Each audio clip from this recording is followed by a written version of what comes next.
For this flight, I plan to head north from Wharton to Caldwell, crossing over the Eagle Lake VOR and Somerville Lake along the way. After a landing at Caldwell, I would head southeast over the town of Somerville for a landing at Brenham before heading directly back to Wharton.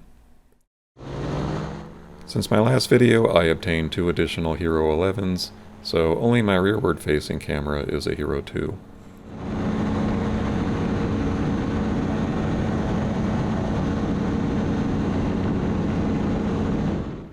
Here's Eagle Lake off to my left.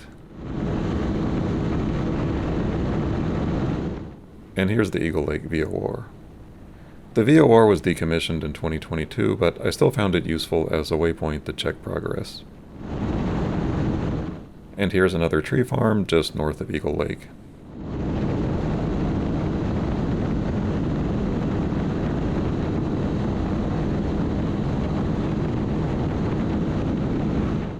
And here's the I-10 crossing.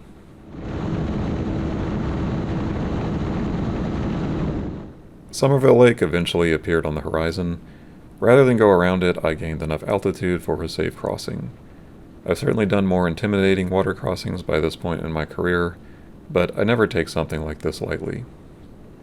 From the beginning of this flight, I was dealing with loud static coming from my radio that forced me to mute it.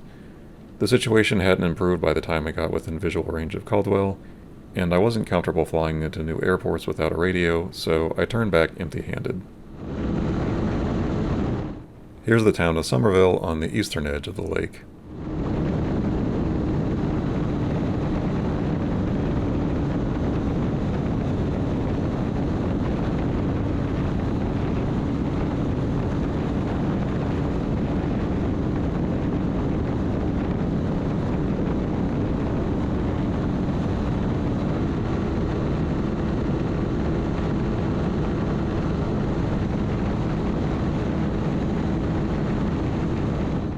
On my way back, I crossed the pipeline under construction.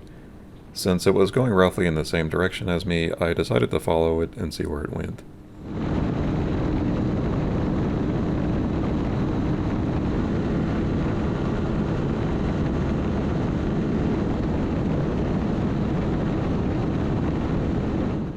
The pipeline crossed I-10 near Sealy. I thought maybe it was going to the large oil tanks there, but it continued on south.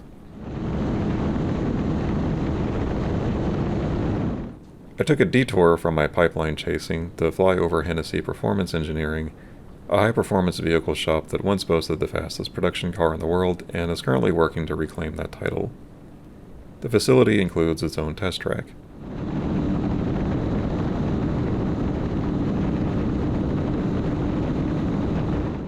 Afterwards, I resumed following the pipeline. By this point, it was buried, but buried recently enough that it wasn't difficult to follow its path.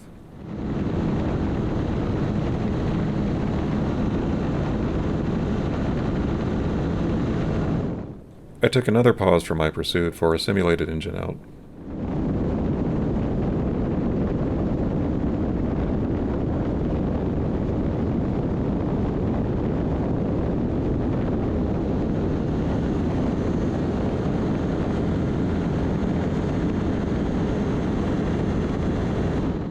I finally reached the end of the pipeline at this facility.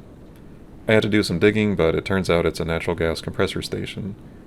These facilities pressurize the gas, powering its traversal through the pipeline, and can be found at periodic intervals along its length.